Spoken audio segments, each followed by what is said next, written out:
Good evening. चलिए, जितने भी लोग तैयारी कर रहे हैं पारा टीचर का आकलन जेटेड सीटेट या विभिन्न प्रतियोगिता परीक्षा की तैयारी कर रहे हैं, सबों को आज प्रकृति के पर्व कर्मा एवं विश्वकर्मा पूजा दोनों पूजा के शुभ अवसर पर डायनेमिक जॉब पॉइंट के तरफ से आप लोगों को ढेर सारी शुभकामना। मैं मनोज सर। आज का टॉपिक पर्यावरण अध्ययन है। साथ ही साथ मैं जो लोग तैयारी कर रहे हैं, प्रिपरेशन कर रहे हैं और उन लोगों ने अभी तक मेरे डायनेमिक जॉब पॉइंट चैनल को अगर सब्सक्राइब नहीं किया तो आप सब्सक्राइब कर लेंगे, और अगर वीडियो पसंद आएगा तो कमेंट्स करेंगे, शेयर करेंगे, अधिक से अधिक लोगों को इससे लाभ मिल पाए। तो आज का टॉपिक जो है वो पर्यावरण अध्ययन में कुछ महत्वपूर्ण प्रश्नों का संकलन लाया गया है। तो सबसे पहले जो पहला प्रश्न है उसको आप देखिए, क्या है प्रश्न। गेहूं एक है, बेल है, साख है, झाड़ी है, पेड़ है, गेहूं क्या है। इसी तरह के छोटे छोटे प्रश्न प्रतियोगिता परीक्षा में कभी कभी आ जाते हैं। ठीक है, तो गेहूं क्या है, बेल है, साख है, झाड़ी है, पेड़ है। तो गेहूं एक साख है। क्या भाई, साख है। गेहूं एक साख है। दूसरा, हल्दी विकसित रूप है किसका। किसी भी पौधे में आपने देखा होगा तना होता है, जड़ होता है, पत्ती होता है, फल होता है ना।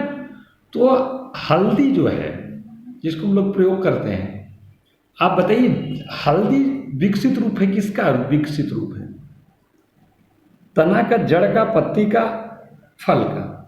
हल्दी विकसित रूप किसका है। हल्दी तना का विकसित रूप है। किसका विकसित रूप है। तना का विकसित रूप हल्दी है। ठीक है, ये होगा। अब तीसरे प्रश्न की ओर आगे बढ़ते हैं। इसी तरह से फटाफट प्रश्नों को हम देखते जाते हैं। निम्न में कौन सा प्रोटीन का सर्वोत्तम स्रोत है। जैसा हम लोग जानते भी हैं कि हमारे शरीर के लिए भोजन में कार्बोहाइड्रेट, प्रोटीन, कार्बोहाइड्रेट, फैट, ये सब भोजन के लिए हमारे लिए, शरीर के लिए बहुत ही उपयोगी है। विटामिन्स, मिनरल्स, ये सब उपयोगी हैं। तो आप बताइए प्रोटीन का सर्वोत्तम साधन क्या है। सूरजमुखी है, सोयाबीन है, चना है, गेहूं है। सर्वोत्तम पूछ रहा है प्रोटीन। तो प्रोटीन का सर्वोत्तम साधन क्या है देखा जाए तो तीसरे नंबर प्रश्न का जवाब होगा दूसरा, सोयाबीन।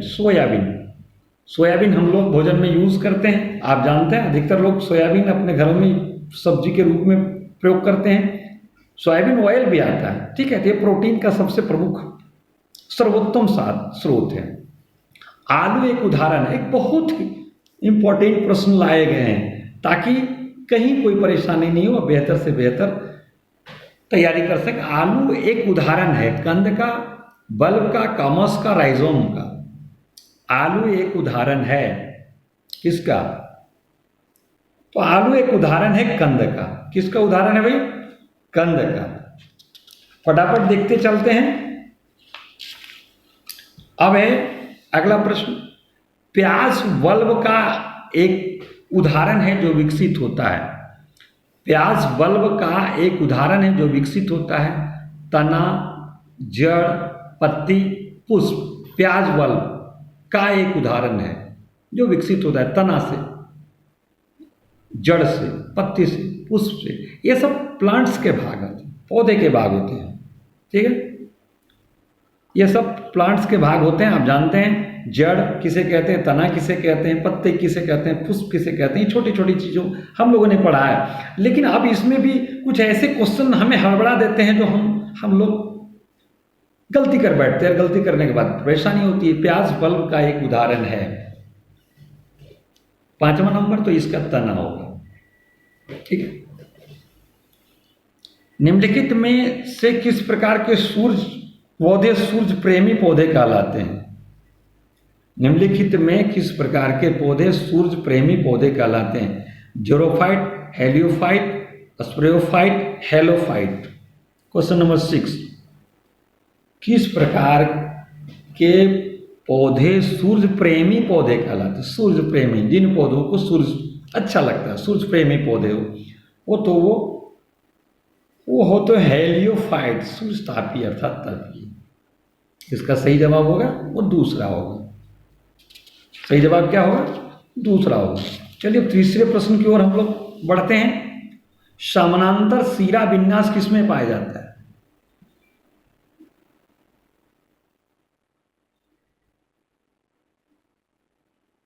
एक पत्र बीजी पौधे में, द्विबीजपत्री पौधे में, डाइकेट तना में, तुलसी के समान पत्तियों वाले पौधे में, मुख्य जड़ युक्त पौधे में। क्वेश्चन नंबर 7 देखिए, एक बीजी पौधे में समानांतर सीरा विन्यास किसमें पाया जाता है? तो समानांतर सीरा विन्यास जो पाया जाता है, क्वेश्चन नंबर 7, एक पत्र बीजी पौधे में। ऐसे प्रश्न आप उसको देखेंगे और अधिक से अधिक तैयारी करने का कोशिश करें, क्योंकि प्रतियोगिता परीक्षा में ना जाने कैसे प्रश्न आ जाए, कौन प्रश्न कहाँ उपयोगी हो जाए। प्रकाश का भोजन निर्माण में प्रयोग करने वाले प्राणी को किस नाम से जाना जाता है? स्वपोषी, परपोषी, सर्वाहारी, अपघटक। स्वपोषी आप जानते हैं, स्वपोषी जो अपना भोजन स्वयं बनाते हैं स्वपोषी कहलाते हैं। परपोषी जो अपने भोजन के लिए दूसरे के ऊपर आश्रित होते हैं वो परपोषी कहलाते हैं। और सर्वाहारी जो सभी चीज भोजन करते हो, साग सब्जी मांस, वो सर्वाहारी कहलाते हैं। अपघटक, कंपोजर इसको हम बोलते हैं।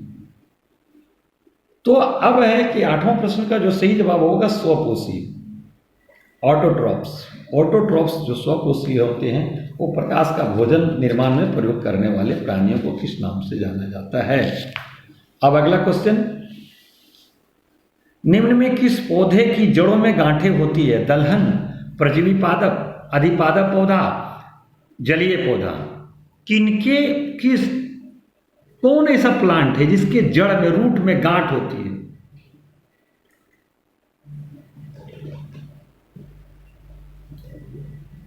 किसका होता है? दलहन पादप। दलहन पादप दाल का पौधा जिसे नाइट्रोजन स्थिरीकरण में भी काम करता है। कभी कभी हम फसल चक्र में, ये विज्ञान बताता है कि फसल चक्र का जब प्रयोग करते हैं तो फसल चक्र के प्रयोग में कभी कभी दलहन के पौधे ये पौधा के किसी दूसरे पौधे के बाद दलहन के पौधे को अगर लगाया जाए तो फसल चक्र में आपको बहुत ही उपयोगी साबित होता है। मैंग्रोव सुंदरी वृक्ष पौधे में होते हैं विकसित जड़ें, विकसित तना, श्वसनीय जड़ें, श्वसनीय तना। मैंग्रोव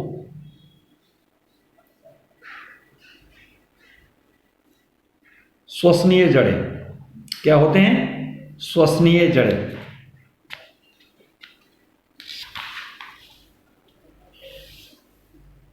मक्का में परागन किसके द्वारा होता है? परागन आपने पढ़ा होगा पूर्व की कक्षाओं में, स्वपरागन, परपरागन। तो मक्का जो है उसमें परागन किसके द्वारा आता है? स्वपरागन के द्वारा, कीट द्वारा परागन, वायु द्वारा परागन, वर्षा द्वारा परागन। आप लोग देखे ही होंगे परागन, पूर्व की कक्षा चैप्टर में आप पढ़े होंगे परागन है क्या और प्लांट्स में परागन की प्रक्रिया क्या होती है। तो स्वयं परागन क्या है, परपरागन क्या है, वायु परागन। जब परागन की प्रक्रिया वायु के द्वारा होती है, हवा के द्वारा होती है, उसे वायु परागन कहते हैं। कीट एक पौधा से, एक प्लांट से दूसरे प्लांट में जाके बैठता है तो वो कीट के द्वारा अगर परागन हो तो कीट परागन होता है। अगर वर्षा के द्वारा परागन हो तो वर्षा परागन कहलाता है। तो 11वां प्रश्न का जो सही जवाब है वो तीसरा होगा, वायु परागन। मक्का में परागन किसके द्वारा होता है? वायु के द्वारा होता है। मॉस में जल का संवहन किसके द्वारा होता है? मॉस में जल का संवहन किसके द्वारा होता है? जाइलम और फ्लोएम के द्वारा, जाइलम के द्वारा, कालेनकाइम के द्वारा, पैरेन्काइम के द्वारा।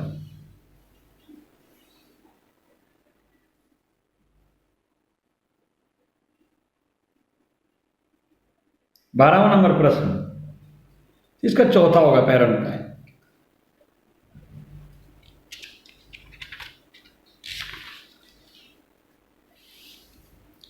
कौन आवृत्ति बीजी नलिका विहीन होते हैं? कौन आवृत्ति बीजी नलिका विहीन होते हैं? हाइड्रिला, ट्रेकोनोड्रेंडोन, मक्का, गेहूं। कौन आवृत्ति बीज नलिका विहीन होते हैं?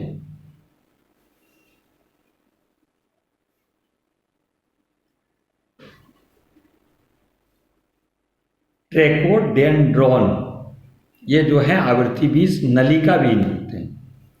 नागफनी को परिभाषित किया जाता है जलोद्भिद, मध्योद्भिद, शुष्कोद्भिद, अधिपादप, परोपजीव।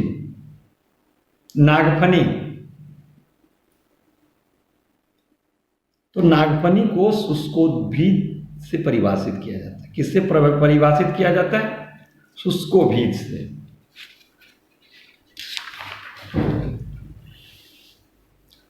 किस फल का बीज उसके होता है? सेंट्रोबेरी, केला, मूंगफली, केसनूट, काजू।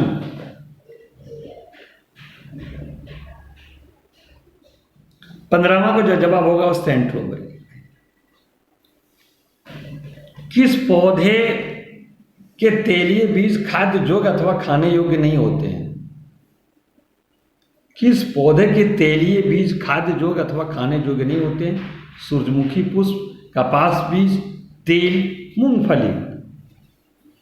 तो कपास के बीज जो है वो खाने योग्य नहीं होते हैं। ठीक है, सूरजमुखी पुष्प होता है, तिल होता है, ये सब होते हैं, लेकिन कपास बीज जो है वो खाने योग्य नहीं होते।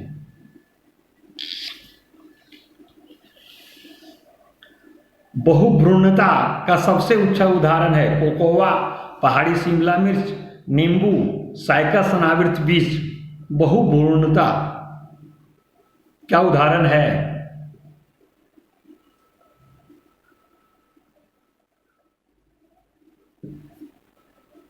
बहुभ्रूणता का उदाहरण कौन सा है भाई? नींबू। इसमें युग्मोकोभिद को प्रोथेलस कहते हैं। बायोलॉजी की भाषा, जीव विज्ञान की भाषा कुछ इस तरह से नजर आती है। इसमें युग्मोकोभिद को प्रोथेलस कहते हैं। Pteridophyte, bryophyte, spermatophyte, thallophytes. 18वां प्रश्न, तो टेरिडोफाइटा जो है इसको युग्मोद्भिद प्रोथेलस कहते हैं।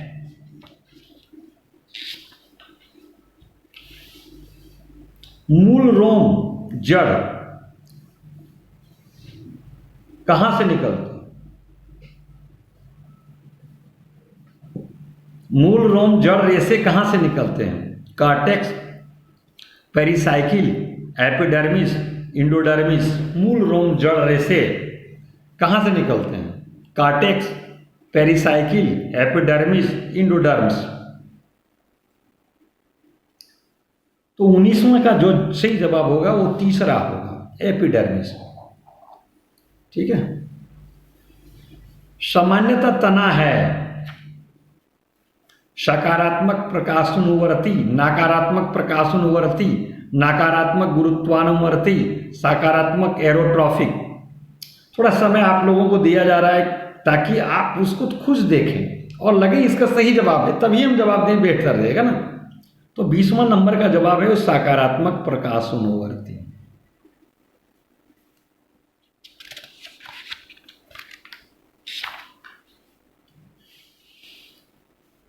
पत्र प्रकलिकाओं बुलबिल्स किस में भाग लेता है? लैंगिक जनन में, अगलैंगिक जनन में, खाद्य संग्रहण में, श्वसन में। 21, पत्र परिकलिकाओं किस में भाग लेते हैं? लैंगिक जनन में, अलैंगिक जनन में, खाद्य संग्रहण में, श्वसन में। अलैंगिक जनन, सेक्सुअल रिप्रोडक्शन।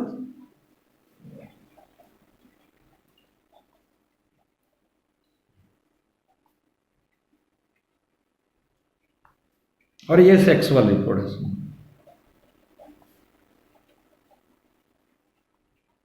अलैंगिक जनन इसका सही जवाब होगा। नारियल का पानी है द्रवित न्यूसेलस, द्रवित मेसोकार्प, द्रवित एंडोकार्प, बीजनित, द्रवित भ्रूणपोष। नारियल का पानी तो बीजनित द्रवित भ्रूणपोष है। कभी कभी ऐसे प्रश्न आ जाते हैं।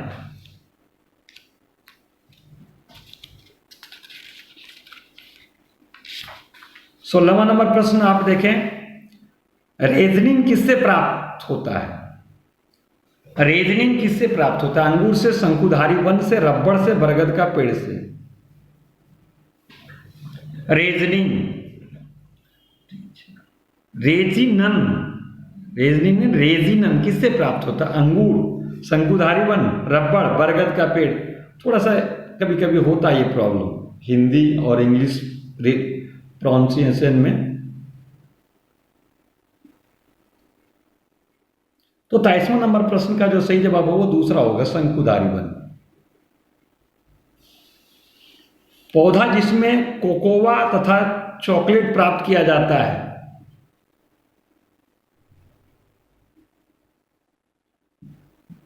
औषधीय हर्ब, झाड़ी सर्प, छोटा पेड़, बहुत बड़ा पेड़। पौधा जिसमें कोकोआ तथा चॉकलेट प्राप्त किया जाता है। 24वां प्रश्न, 24 का तीसरा होगा, छोटा पेड़। अब आज का अंतिम प्रश्न और 25वां प्रश्न जो है उसको आप देखें। द्विबीजपत्री में परागकण की प्रक्रिया होती है 2 रंध्र बीजांकुर से, 3 रंध्र बीजांकुर से, 4 रंध्र बीजांकुर से, 1 रंध्र बीजांकुर से। 25 में तो 25वां नंबर प्रश्न का जो है वो दूसरा सही, 3 रंध्र बीजांकुर से। चलिए, तो आज जो 25 प्रश्न थे एमसीक्यू के, वो प्रयास था एक बेहतर से बेहतर प्रश्न लाने का मैंने कोशिश किया। साथ ही साथ आप लोगों के से होगा कि अगर आप जो लोग सब्सक्राइब नहीं किए हैं वो चैनल को सब्सक्राइब कर लेंगे, डायनेमिक जॉब पॉइंट को, ताकि आपको समय वीडियो आपको प्राप्त हो। चलिए, बहुत बहुत धन्यवाद। कल मैं पुनः मिलता हूं आप लोगों से नई वीडियो के साथ। Okay, bye.